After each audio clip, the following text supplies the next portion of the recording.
নমস্কার। আমাদের সঙ্গে এই মুহূর্তে সংযুক্ত আছেন বাংলাদেশ আওয়ামী লীগের মাননীয় সাধারণ সম্পাদক মুক্তিযোদ্ধা ওবায়দুল কাদের। ওবায়দুল কাদের বাংলাদেশের অতি পরিচিত একজন রাজনীতিক। তিনি শেখ হাসিনা সরকারের দীর্ঘদিনের মন্ত্রী ছিলেন এবং তার সময়তে বাংলাদেশের যোগাযোগ ব্যবস্থা, বিশেষ করে পদ্মা সেতু, মেট্রো রেল এবং আরও নানান কর্মকাণ্ড, বিশেষ করে যেটাকে আমরা বলি অবকাঠামো, সে অবকাঠামোর উন্নয়নে তার একটা বড় ভূমিকা সকলেই এক বাক্যে স্বীকার করেন। কিন্তু রাজনৈতিক কারণে এখন তিনিও দেশের বাইরে। তো আমরা আওয়ামী লীগের এই সাধারণ সম্পাদকের মুখ থেকে শুনে নিতে চাই সাম্প্রতিক কিছু বিষয় নিয়ে। মিস্টার কাদের, আপনাকে দ্য ওয়ালে অনেক স্বাগত জানাই। আপনি, আমার প্রথম প্রশ্নটি হচ্ছে যে আগামীকাল সোমবার 16ই জুন আপনাদের নেত্রী শেখ হাসিনার বিচার শুরু হচ্ছে ঢাকার আন্তর্জাতিক অপরাধ আদালতে। আমার প্রথম প্রশ্ন যে এই বিচারকে আপনারা কিভাবে দেখছেন। 2 নম্বর বিষয়টি হচ্ছে যে আগামীকাল আপনারা একটি আন্দোলনেরও ডাক দিয়েছেন 1 মাস ব্যাপী। এই আন্দোলনের জন্যও বা আওয়ামী লীগ কিভাবে প্রস্তুত এবং তারা এই আন্দোলনটাকে কোন জায়গায় নিয়ে যেতে চায়? এটা তো বিচার নয়, এটা বিচারের নামে প্রহসন। এই কোর্ট প্রচলিত কোর্ট নয়, এটা ক্যাঙ্গারু কোর্ট। বেশ। এই ক্যাঙ্গারু কোর্টে প্রহসনের বিচার বাংলার জনগণ মানে না। বেশ।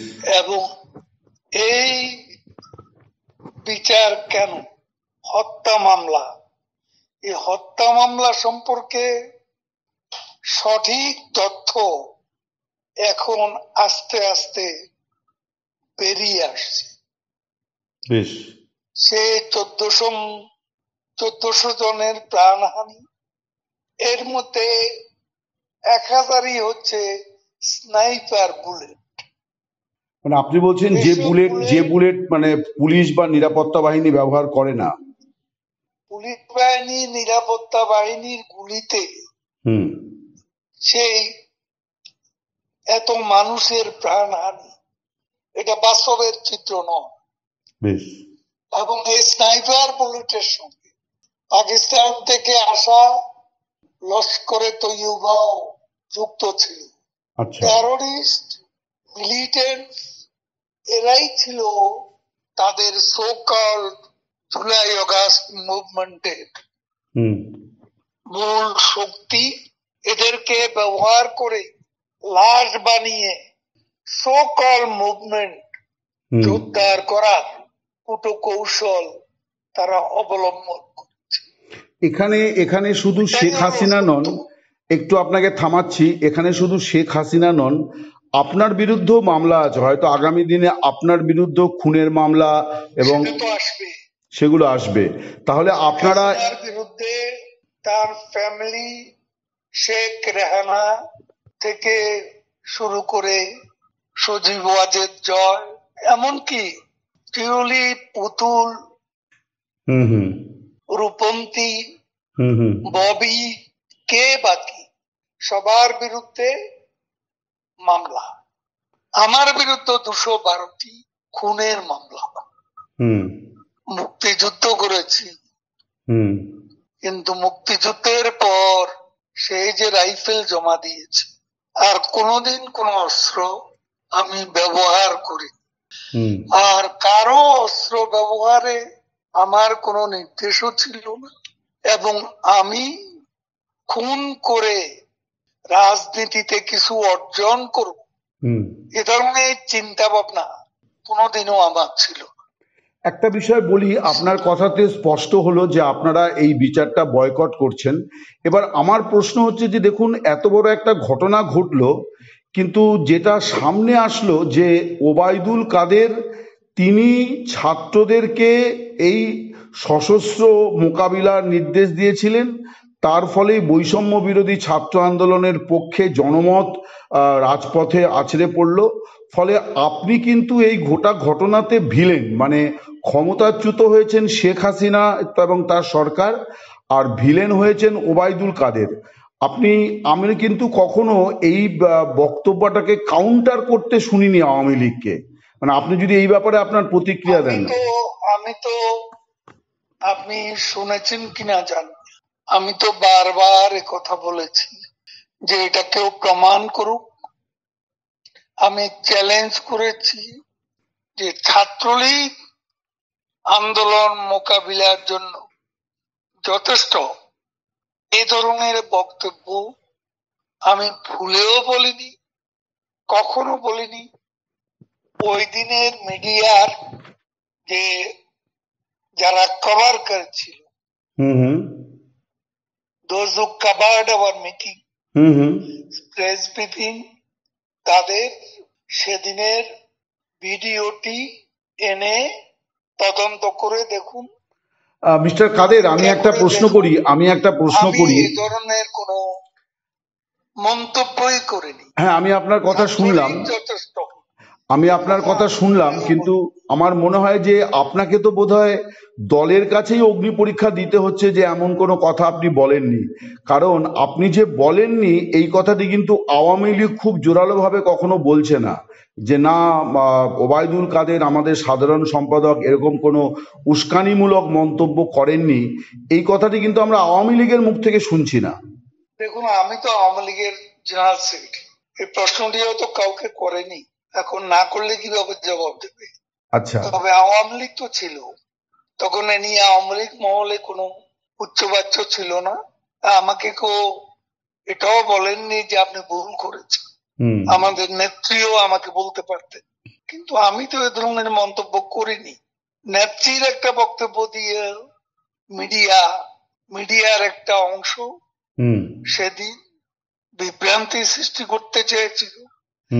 তেমনি আমি পার্টির জেনারেল সেক্রেটারি, আমার একটি বক্তব্যকেও তারা ভিন্নভাবে টুইস্ট করে প্রচার করেছিল, যেটা ভিডিওতে আপনি তদন্ত করলে খুঁজে পাবেন না।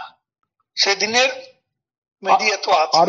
আরেকটি প্রশ্ন আমি আপনাদের দলের তরফ থেকে শুনি, সেটা আপনাকে আমি বলি, যে যখন ঢাকাতে ওই রকম ভাবে বৈষম্য বিরোধী ছাত্র আন্দোলনের মানে ভিড় বাড়ছে, জনগণের বাড়ছে, তখন আওয়ামী লীগের তরফে একটি আলোচনা হয়েছিল যে ঢাকায় আপনারা একটা বড় সমাবেশ করবেন, অন্তত 5-10 লাখের। কিন্তু প্রত্যেক দিনই সেই সমাবেশের তারিখ পিছিয়ে যায় এবং ফাইনালি সমাবেশটি হয়নি। যেখানে যে আওয়ামী লীগের সঙ্গে মানুষ আছে, এই ন্যারেটিভটা আওয়ামী লীগ তৈরি করতে পারলো না। এটা আপনারা কেন পারলেন না? আপনি তো সাধারণ সম্পাদক, আপনি এরকম মানে আপনার কাছ থেকে আর সবুজ সংকেত আসেনি। এ বিষয়ে সমালোচনা, আত্মসমালোচনার বিষয় অবশ্যই আমাদের মধ্যে আছে। তবে একটা কথা হচ্ছে, প্রতিদিনই পিছিয়ে যায় এমন কোনো এজেন্ডা আমাদের ছিল না।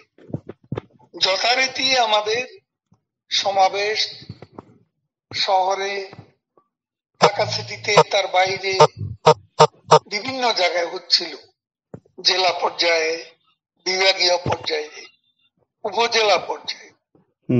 কিন্তু 1 তারিখে আমাদের ঢাকা একটা জমায়েত ছিল, সারা বাংলাদেশ থেকে নেতা কর্মীরা আসবে এবং ঢাকায় একটা জমায়েত আমরা করব, বিশাল জমায়েত, সেখানে যোগ দেবে সারা দেশের নেতা কর্মীরা।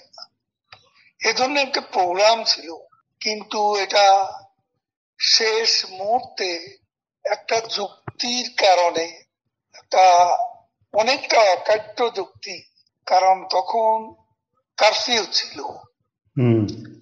তো কারফিউ চলমান অবস্থায় আমরা সরকারি দল কোন জমায়েত আনুষ্ঠানিক সমাবেশের আয়োজন করলে সেটা তো কারফিউকে অমান্য করা হয়।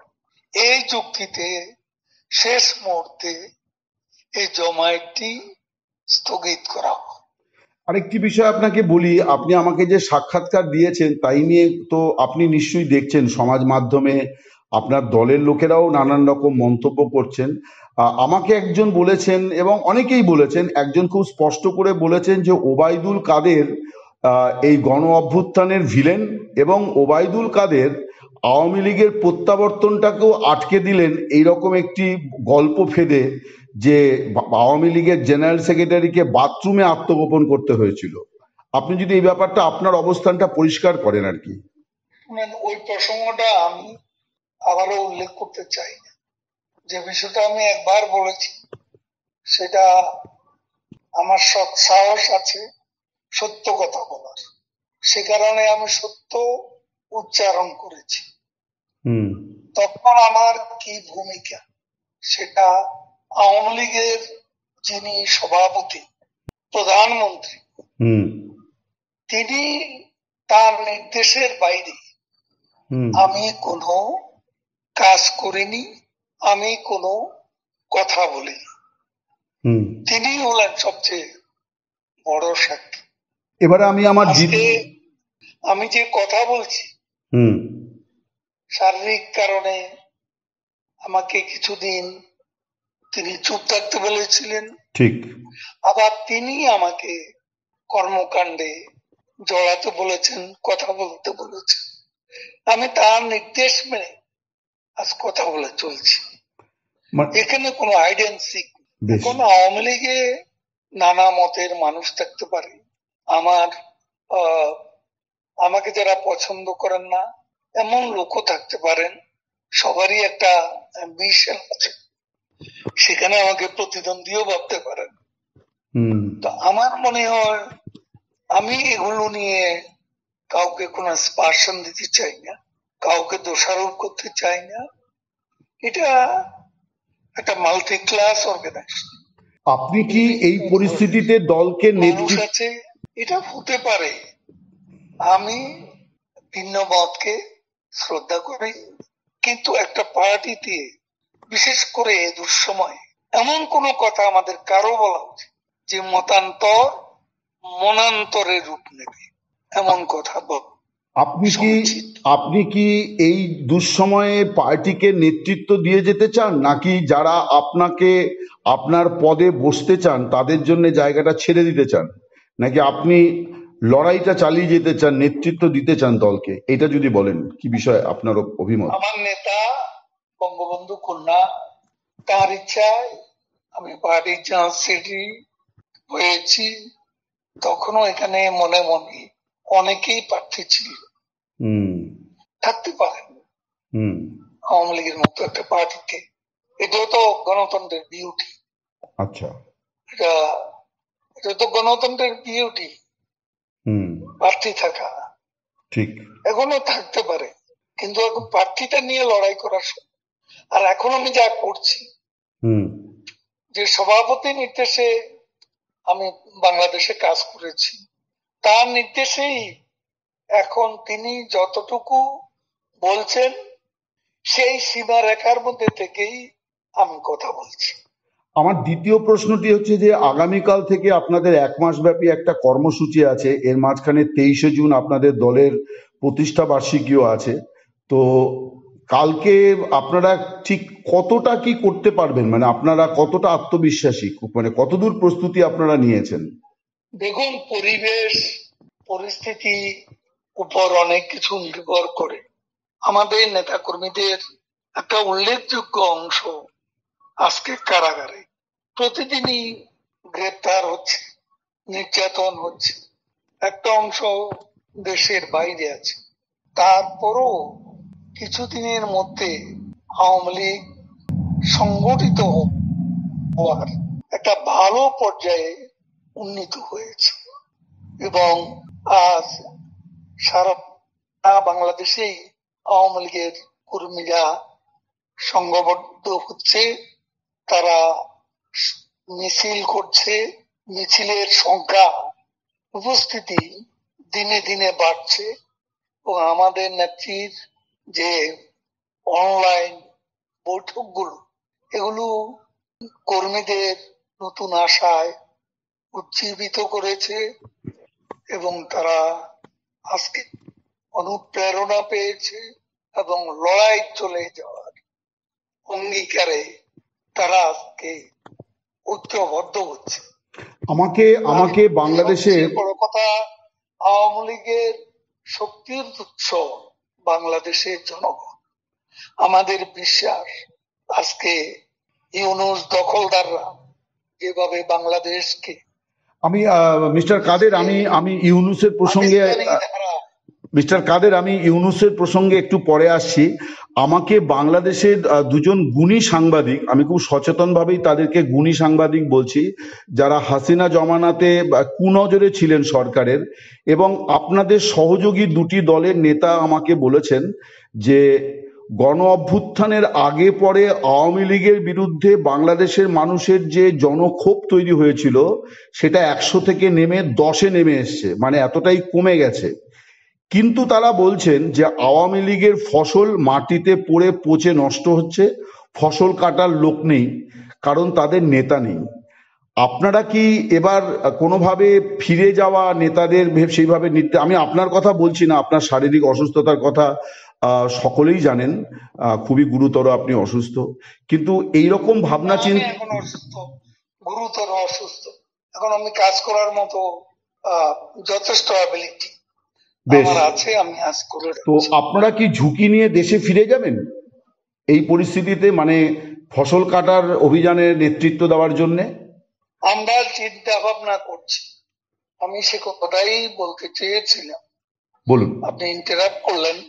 আচ্ছা, বলুন বলুন। তো আমি বলছিলাম বাংলাদেশে জনগণের যে চিন্তা ভাবনা, আজকে বেশিরভাগ জনগোষ্ঠী একথা ভাবছে যে শেখ হাসিনার আমলে আমরা অনেক ভালো ছিলাম, শেখ হাসিনার আমলে আমরা আবার ফিরে যেতে চাই। এরকম একটা জনমত সারা দেশে তৈরি হচ্ছে, এবং আমি এখনো বলতে পারি এই মুহূর্তে বাংলাদেশে যদি ফ্রি, ফেয়ার, ক্রেডিবল কোন ইলেকশন হয় তাহলে আওয়ামী লীগই বিজয়ী হবে, কথা আমি নিঃসংকোচে বলতে পারি। আমি আপনার কথা বলছি না, কিন্তু আপনাদের এখানে বা তারা কোথায় আছেন আমি জানি না, আমি কাউকে জিজ্ঞাসা করি না কে কোথায় আছেন, আপনাকেও আমি জিজ্ঞাসা করিনি কখনো আপনি কোথায় আছেন। তো কারণ আমি জানি এগুলো আপনাদের জন্য ঝুঁকিপূর্ণ, আপনাদের পেছনে আপনাদের রাষ্ট্রীয় বাহিনীর অনেক রকম চলছে, তো সবারই জীবনের মূল্য আছে, আমি সেই জন্য এটা প্রশ্নটা করছি না। কিন্তু অনেকের সঙ্গে কথা বলে আমার একটা ধারণা তৈরি হয়েছে যে তারা বোধহয় মনে করেন যে মানে বাংলাদেশের বিমান বাহিনীর বিমান শেখ হাসিনাকে দিল্লি পৌঁছে দিয়ে গেছে, আবার ভারতীয় বিমান বাহিনীর বিমান তাকে ঢাকায় পৌঁছে দিয়ে আসবে, মানে এইরকমটি কি মানে সম্ভব আজকের ইয়েতে? মানে নিজের হাতে খাওয়ার ব্যাপারটা তো একটা খুব রাজনীতিতে খুব গুরুত্বপূর্ণ বিষয়, মানে সেই জায়গাটা কি আপনারা কিছু বিচার বিশ্লেষণ করছেন? আমাদের অবশ্যই চিন্তা ভাবনা আছে, আমাদের কৌশল আছে, আমাদের পার্টির লিডার আছে, আমরা একটা কৌশল অবলম্বন করে চলছি। বেশ, আমাদেরও রণনীতি, রণকৌশল আছে। কাজে আমাদেরকে কে এখানে পৌঁছে দিল, কে আবার পৌঁছে দেবে, এই চিন্তা ভাবনা আমরা জড়িয়ে নেই। আমাদের নিজস্ব দলগত ভাবনা আছে, পরিবেশ পরিস্থিতির উপর নির্ভর করছে কোথায় কোন রণকৌশল আমরা অবলম্বন করব। আমি এবারে শেষ প্রসঙ্গে আসি। লন্ডনে একটা বৈঠক হয়ে গেল, তারেক জিয়া এবং প্রধান উপদেষ্টা মোহাম্মদ ইউনূস। প্রধান উপদেষ্টা তো এখন মানে রাষ্ট্রের কর্ণধার, তারেক জিয়ার সঙ্গে তার বৈঠকটি এবং সেটাকে যেভাবে দেখানো হলো, যৌথ বিবৃতি, যৌথ সাংবাদিক বৈঠক, যেন আরেকজন পররাষ্ট্রের প্রধানমন্ত্রী বা রাষ্ট্রপতির সঙ্গে বৈঠক হলো। আপনারা এই বৈঠকটাকে কিভাবে দেখছেন? মানে আওয়ামী লীগের রাজনীতি, আওয়ামী লীগের ভবিষ্যৎ, মানে এই যে একটা বৈঠক হলো, এইটাকে আপনারা কিভাবে দেখেন? কিভাবে আমরা দেখার আগে চ্যাথাম হাউসে বিশ্বের বিখ্যাত থিঙ্ক ট্যাঙ্ক চ্যাথাম হাউসে যে বৈঠকটি ইউনূস সাহেবের সাথে হলো, সেখানে তাকে যে প্রশ্নগুলো করা হয়েছিল সেই প্রশ্নের সদুত্তর ওই থিঙ্ক ট্যাঙ্ক থেকে তারা পাননি। তার মূল টার্গেটই হচ্ছে ইন্ডিয়ান আওয়ামী লীগ, ইন্ডিয়ান শেখ হাসিনা। সমস্ত প্রতিবন্ধকতার মূলেই হচ্ছে ভারত এবং শেখ হাসিনা। সেখানে তারা, তিনি যে একটা কনস্টিটিউশনাল গভর্নমেন্ট তার প্রমাণ দিতে পারেন, তিনি প্রমাণ দিতে পারেননি কোন শক্তির বদৌলতে তিনি দেশ চালাচ্ছেন। কোথায় মানবাধিকার? বাংলাদেশে তো কোনো মানবাধিকার নেই। আওয়ামী লীগের মতো একটা দলকে কেন নিষিদ্ধ করা? সে প্রশ্নে তিনি সদুত্তর দিতে পারেন। তার সঙ্গে কিং চার্লস এবং কিয়ার স্টারমার, যে প্রধানমন্ত্রী ইংল্যান্ডের, তার সঙ্গে বৈঠকের যে প্রচার ফলাও করে তার ঘনিষ্ঠ জনেরা প্রচার করেছিল। বাংলাদেশের মিডিয়াও খুব চকিত ছিল এই প্রচারণা। সেটাতেও বাস্তবে রেজাল্ট শূন্য। তবে কি তিনি শুধু তারেক রহমানের সঙ্গে বৈঠক করার জন্যই লন্ডনে গেছে এমন প্রশ্ন অনেকে করছেন, কিন্তু সেখানেও সবকিছু হাইপোথেটিক্যাল। যে এপ্রিলে হবে, এপ্রিলে না হলে রমজানের আগে ফেব্রুয়ারিতে ইলেকশন করা যায় কিনা তা নিয়ে আলোচনা, তা নিয়ে প্রেস ব্রিফিং, তা নিয়ে স্টেটমেন্ট। এ নিয়ে আবার বাংলাদেশে তার সবচেয়ে ঘনিষ্ঠ যারা মিত্র ক্ষমতার, জামায়াতে ইসলামী এবং এনসিপি, ছাত্রদের তার যেটা নিজস্ব সংগঠন, তারা কিন্তু অত্যন্ত হতাশ। কিন্তু মিস্টার তারেক, আমি একটা জিনিস, সোশ্যাল মিডিয়া, মিস্টার কাদের, আমি একটা অন্য প্রশ্ন করছি যে এতদিন পর্যন্ত একটা ন্যারেটিভ তৈরি হয়েছিল যে বিএনপি বনাম ইউনূস ব্যাপারটা সেই দিকে গড়াচ্ছে। হঠাৎ করেই দেখা গেল যে হাওয়া বিপরীত মুখে বইতে শুরু করলো, যে তারা দুজনে হ্যান্ডশেক করলেন লন্ডনে গিয়ে। তো সেদিক থেকে তো রাজনীতিতে একটা গুণগত পরিবর্তনও হয়ে গেল। সেটা কি আওয়ামী লীগের জন্য একটু কঠিন, আরো একটু পরিস্থিতি কঠিন করে তুললো না? সেখানে কি সুনির্দিষ্ট কোনো বক্তব্য আছে না কৌশল আছে?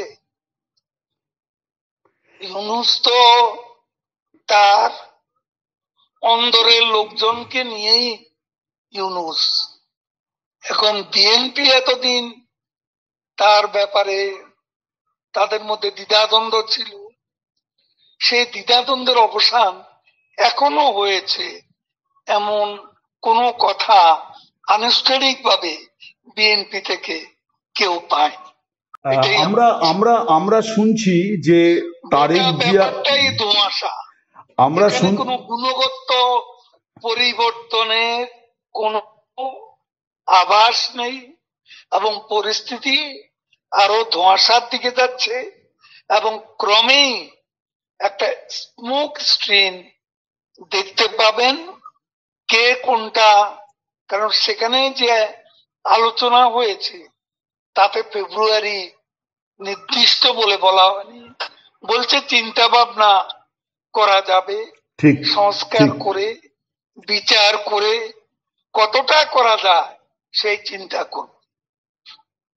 এর বাইরে তো কিছু হয়নি। আমরা তো শুনছি যে আর তাছাড়া তিনি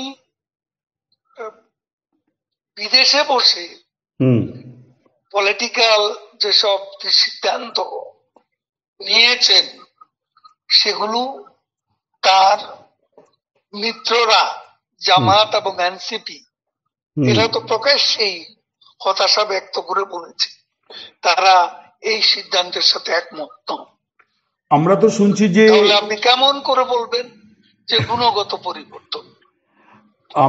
আমরা শুনছি যে এইরকম দিকেই এগোচ্ছে বিষয়টি, যে নির্বাচনটাকে ফেব্রুয়ারি মাসে দেওয়ার পরিবর্তে মোহাম্মদ ইউনূস রাষ্ট্রপতি পদ পাবেন, তারেক জিয়া, তারা প্রত্যাশা করছেন তারা জিতবেন এবং তিনি তারেক জিয়া প্রধানমন্ত্রী হবেন, এরকম দিকে এগোচ্ছে। এবং তারেক জিয়াকে আমেরিকার কাছে গ্রহণযোগ্য করে তোলার দায়িত্বটা মোহাম্মদ ইউনূস নিজের কাঁধে নিয়েছেন, কারণ তার সম্পর্কে সাবেক মার্কিন রাষ্ট্রদূতের তো অনেক অবজেকশনেবল কমেন্টস ছিল, আপনি জানেন নিশ্চয়ই। তো আমরা কিন্তু এটাই শুনছি যে মানে রাজনীতিটা ওইদিকে গড়াচ্ছে আর কি। ফলে আওয়ামী লীগ তো নিজে কতটা গ্রহণযোগ্য সেটাও তো জানা দরকার। বেশ, সেটাও জানা দরকার। তিনি আরেকজনকে গ্রহণযোগ্য করবেন, তার আগে ভাবতে হবে তিনি কতটা গ্রহণযোগ্য। তারপর ইংল্যান্ডের মতো দেশে ব্রিটিশ ডেমোক্রেসি, তাকে বলতে হবে সেখানে যে প্রোটেস্ট হয়েছে সেটা প্রতিরোধও করতে যায়নি, কারণ অফিসিয়াল কোনো বৈঠক ব্রিটিশ যে ডেমোক্রেসি, যে গভর্নমেন্ট, তারা এ ব্যাপারে কোনো গুরুত্বই দেয়নি। তার বিরুদ্ধে এত বিক্ষোভ, এত প্রোটেস্ট হলো, এটা নিয়ে তো সেখানে উচ্চবাচ্য ব্যবহার হয়নি বা পুলিশকে ব্যবহার করে দমন করা হয়নি প্রোটেস্ট। কাজে আপনি যেটা বলছেন ইউনূস সাহেবের প্রেসিডেন্ট হওয়ার বাসনা আছে, সুপ্ত বাসনা, সেটা বাস্তবে রূপ নেবে, সে স্বপ্ন তো দুঃস্বপ্নই হয়ে যাবে যেদিকে দেশ যাচ্ছে। আমার শেষ প্রশ্ন যেটা, সেটা আপনি মানে আশা করি ভালোই উত্তর দেবেন। আমার প্রশ্ন হচ্ছে যে আমরা দেখছি যে জামাতে ইসলামী, এনসিপি, ইসলামিক দলগুলি, তারা সফল হোক বা না হোক, তাদের একটা পলিটিক্যাল অ্যাক্টিভিটিস, একটা জোট বাঁধার নানা ধরনের প্রক্রিয়া চলছে, আসন সমঝোতা বিএনপির সঙ্গে এরকম চলছে। আওয়ামী লীগের তো মানে আওয়ামী লীগ বিরোধী কিন্তু মুক্তিযুদ্ধের পক্ষের অনেক শক্তি বাংলাদেশে আছে। আপনারা কি এই পরিস্থিতিতে তাদেরকে একত্রিত করার কোনো উদ্যোগ, আয়োজন কিছু নিচ্ছেন? মানে তারা হয়তো ক্ষুদ্র শক্তি, মুক্তিযুদ্ধের পক্ষের শক্তি যেখানেই আছে, আমরা তাদেরকে ঐক্যবদ্ধ হওয়ার জন্য, ৭১-এর চেতনা, মুক্তিযুদ্ধের চেতনা, ঐক্যবদ্ধ হওয়ার জন্য তাদেরকেও আমরা আহ্বান জানাচ্ছি। আপনি কি ডায়াল করা শুরু করেছেন সেই নেতাদের? মানে আপনি তো জেনারেল সেক্রেটারি, আপনাদেরই তো একটু বড় দল হিসেবে দায়িত্ব বিষয়, ফলে আপনারা কি সেটা করছেন, নাকি আপনারা প্রত্যাশা করছেন যে ওরা আপনাদের সঙ্গে আসবে? সেটা দায়িত্বপ্রাপ্ত আমাদের নেতাদের কেউ কেউ আছে, তারা করছেন। আমি নিজেও দু এক জায়গায় কথা বলেছি, তারা মুক্তিযুদ্ধের পক্ষের শক্তিগুলো, তারা আজকে রাজনৈতিক কারণে এই অপশক্তির বিরুদ্ধে মুক্তিযুদ্ধের চেতনায় ঐক্যবদ্ধ হবে, এ বিশ্বাস আমাদের আছে। আপনাদের কি মনে হয় যে এই জায়গাতে আপনারা গত 15 বছরে কিছু ভুল ত্রুটি করেছেন, তাদেরকে মিসজাজ করেছেন as because they are anti Awami League, but they are pro liberation war? Even তাদের মধ্যে অনেকেই শেখ মুজিবের মানে প্রতি অসম্ভব রকম তারা তাকে শ্রদ্ধা করেন, লিডার মনে করেন, কিন্তু আওয়ামী লীগ করেন না। আপনারা কি তাদের প্রতি একটু অবিচার করেছেন বলে আপনার মনে হয় গত 15 বছরে? দেখুন, আমি সে কথা এখন বলতে চাই। এখন দেখুন, আমাদের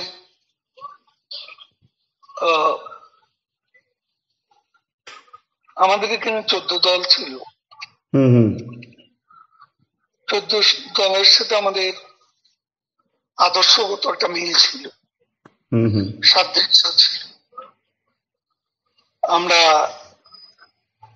একসাথে কাজ করেছি এবং 14 দলের সমন্বয়ক ছিলেন আওয়ামী লীগের জ্যেষ্ঠ নেতা আমির হোসেন আম্মু। তখনও একটা সংযোগ ছিল এবং অন্যান্য যারা মুক্তিযুদ্ধের পক্ষে আছেন তাদের সাথেও আমরা যোগাযোগ রেখে কাজ করেছিলাম। অবহেলা যাকে বলা হয় সেটা তো আমার মনে হয় না যে তারা আমাদের সরকারের মন্ত্রিসভায় আছে, শেখ হাসিনা সরকার মন্ত্রিসভা তারা ছিলেন, এমনকি জাতীয় পার্টিরও অনেকে ছিলেন। কাজে কাউকে অবহেলা করা, কারো প্রতি অবিচার করা, এ ধরনের কোনো কিছু হয়েছে বলে আমার জানা। আচ্ছা, তো আপনাদের আপনি যেটা বলছিলেন যে আপনারা নানা রকম কর্মসূচি নিচ্ছেন, তো এই কর্মসূচির পেছনে মধ্যে আন্তর্জাতিকভাবে কোনো কিছু আপনারা কি কোনো উদ্যোগ আয়োজন কিছু করছেন, যে বাংলাদেশে মানবাধিকার হরণের ঘটনাগুলি যেভাবে ঘটছে, গণতন্ত্র? আমরা যোগাযোগ করছি। আমার আরেকটি প্রশ্ন, বাংলাদেশে মানবাধিকার পরিস্থিতি আমরা বিভিন্ন ফোরামে আমাদের বক্তব্য আমরা জানাচ্ছি। আমার আরেকটি প্রশ্ন, আপনি বললেন, আমার শুনে খুব ভালো লাগলো যে আপনি এখন অনেকটাই সুস্থ, আমি আপনার আরো সুস্থতা কামনা করি। আমার আরেকটি প্রশ্ন হচ্ছে যে এই যে গুরুত্বপূর্ণ পদে আপনি আছেন, এই পদের গুরুদায়িত্ব যদি আবার আপনার প্রতি অর্পিত হয়, আপনি কি গ্রহণ করবেন? দেখুন, এখন এসব চিন্তা করার সময়, এখন আমাদের মাতৃভূমি বাংলাদেশকে বাঁচাতে হবে, মুক্তিযুদ্ধকে বাঁচাতে হবে, স্বাধীনতাকে বাঁচাতে হবে। বাংলাদেশের স্বাধীনতাই এখন বিপন্ন। কাজে এই অবস্থা, কে কোন পদে থাকলাম সেটা নিয়ে ভাবনার সময় এখনো আসেনি। আর এরকম অবস্থায় সে ধরনের কোন চিন্তাও আমরা এই মুহূর্তে করি না। আর আমি দল করি, দলের সাথে আমাদের নেত্রী, আমাদের নাম্বার 1 বঙ্গবন্ধুর কন্যা শেখ হাসিনা যে সিদ্ধান্ত দেবেন এবং নেবেন, সেটা মাথা পেতে মেনে নেওয়ার মানসিকতা আমার অন্তত আছে। তার মানে আপনাকে পদে রাখা বা পদে না রাখা দুটোর জন্যই আপনি মানে প্রস্তুত আছেন, মানে দুটোই আপনার কাছে দলের শীতকাল। বেশ, আরেকটা প্রশ্ন একটু অন্যভাবে জিজ্ঞাসা করছি। সজীব ওয়াজেদ জয়, তিনি ঈদ উপলক্ষে এসেছিলেন, খুবই স্বাভাবিক, এবং ওনাদের মা এবং ছেলের দীর্ঘদিন সাক্ষাৎ হয়নি, ফলে এটা খুবই জরুরিও ছিল। মাও চান তার সন্তানকে কাছে পেতে, সন্তানও চান মাকে কাছে পেতে। কিন্তু আমরা একটু জানতে চাইছিলাম যে আমরা শুনছি যে উনি আবার ভারত সফরে আসবেন, ভারতে আসবেন, তো ওনাকে কি আওয়ামী লীগের রাজনীতির সঙ্গে সম্পৃক্ত করার কোনো ভাবনা চিন্তা আপনারা, বিশেষ করে এই রকম সংকটময় পরিস্থিতিতে যখন এই উপমহাদেশে পরিবার রাজনীতিতে একটা বড় গুরুত্বপূর্ণ ভূমিকা পালন করে, আমরা সব ক্ষেত্রেই দেখছি যেটা একটা অ্যাকসেপ্টেড পলিটিক্যাল স্ট্র্যাটেজি হয়ে গেছে আর কি, তো এই ব্যাপারে কি আপনারা কোনো ভাবনা চিন্তা করছেন? সজীব ওয়াজেদ জয় মায়ের কাছে, খালা আছেন সঙ্গে, তার কাছে, তাদের দুজনের কাছে এসেছেন। এটা তাদের ফ্যামিলি ম্যাটার। পবিত্র ঈদ উপলক্ষে দেখা করতে এসেছেন। রাজনীতির কোনো ব্যাপার, পারিবারিক কোনো সিদ্ধান্ত এখন পর্যন্ত আমার জানা নেই। পারিবারিক ভাবে সিদ্ধান্ত সেটা কিভাবে হবে সেটা জয় জানান, নেত্রী জানান, আমি এই মুহূর্তে কিছু বলতে পারছি। অনেক ধন্যবাদ আপনাকে মিস্টার কাদের আমাদেরকে সময় দেওয়ার জন্য, এবং আমি আরো একবার আপনাকে অনেক শুভেচ্ছা জানাই। আপনি আরো আরো সুস্থ হয়ে আবার আপনি সক্রিয় রাজনীতিতে ফিরে আসুন। অনেক ধন্যবাদ আপনাকে। নমস্কার। আপনাকেও।